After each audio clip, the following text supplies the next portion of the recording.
મિત્રો, આજની સવારની પ્રેમી સલામ, જય મસીહ કી, પ્રેઝ ધ લોર્ડ, હાલેલુયા.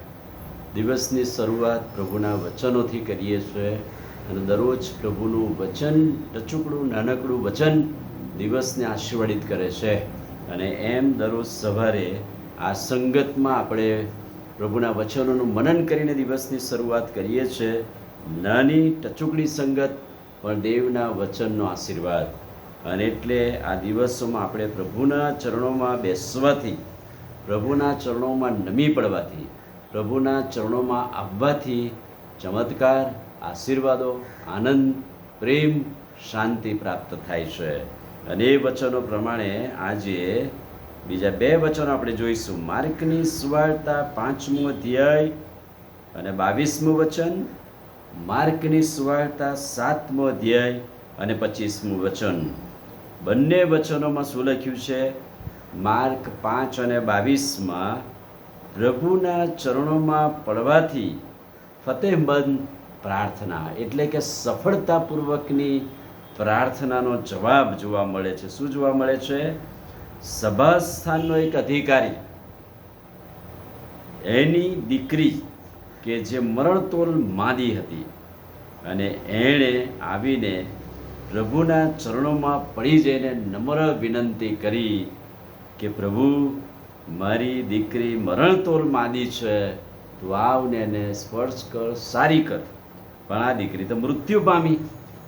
અને યાઈરસના ઘેર પ્રભુ આવે એ પહેલાં તો કહે છે કે એ દીકરી સાજી થઈ, કે એ છોકરીનું પુનરુત્થાન અને સજીવન થવું એક અદ્ભુત અને અજાયબ વાત છે.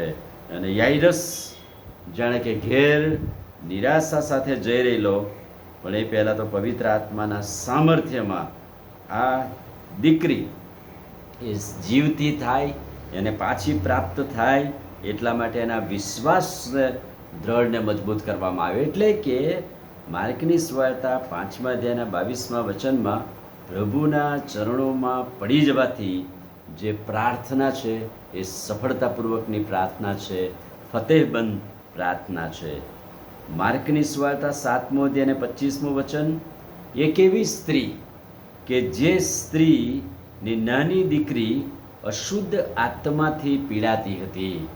જાણે કે નાનકડી દીકરી ઉપર પણ અશુદ્ધ આત્મા જોર કરતો હતો, અને એણે પ્રભુના ચરણોમાં પડી જઈને આજીજી અને વિનંતી કરી.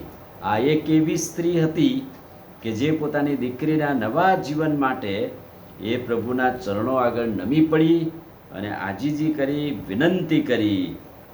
એક બિન યહૂદી સ્ત્રી, અને એ બિન યહૂદી સ્ત્રીનો વિશ્વાસ પ્રભુએ સ્વીકાર્યો અને એને કહ્યું કે છોકરાની રોટલી લઈને કૂતરાને ફેંકવી એ વ્યાજબી નથી. પ્રભુએ એવું કહ્યું કે ભાઈ, તું તો બિન યહૂદી છું, અને એક્ઝામ્પલ સ્વરૂપે કહ્યું કે છોકરાની રોટલી લઈને કૂતરાને ફેંકવી વ્યાજબી નથી. સ્ત્રીએ શું જવાબ આપ્યો? કૂતરા પણ મેજ પાસેથી રોટલીના ટુકડા ખાય છે, એટલે પ્રભુ એક રોટલીનો ટુકડો મારા માટે પણ રાખ. એટલે કે ભલે વ્યાજબી નથી, એટલે એ પ્રાર્થનાના સ્વરૂપમાં સ્ત્રીએ વિશ્વાસ સાથે કહ્યું, અને પ્રભુએ સ્ત્રીને કહ્યું, તારા વિશ્વાસે તને બચાવીશ, તારી દીકરી સારી થઈ જશે. અને અહીંયા લખવામાં આવેલું છે, આ બંને વચનોમાં પ્રભુના ચરણોમાં પડી જવાથી, નમી જવાથી સફળતાપૂર્વકની પ્રાર્થનાનો પ્રત્યુત્તર પ્રાપ્ત થયેલો છે. અને પ્રભુ આપણા માટે પણ એ જ કૃપા કરે છે કે આપણે જ્યારે જ્યારે પ્રભુના ચરણોમાં નમી પડીએ ત્યારે પ્રભુ ચોક્કસ આપણી પ્રાર્થનાનો પ્રત્યુત્તર આપે છે. આમીન. પ્રાર્થના કરીએ. વાલા પ્રભુ, આજે સવારે ખાતરીદાયક અદ્ભુત વચનને માટે આભાર. તમારા ચરણોમાં પડી જવાથી અદ્ભુત ચમત્કાર, અને મોયેલા માણસો પણ સજીવન થાય, અશુદ્ધ આત્મા પણ નીકળે, એવું પરાક્રમ તમારા વચનમાં છે. એ વચનને માટે આભાર માનતા અમારી પ્રાર્થના પ્રભુ ઈસુના નામમાં કરીએ છીએ. સાંભળોને માન્ય કરો. આમીન. God bless you.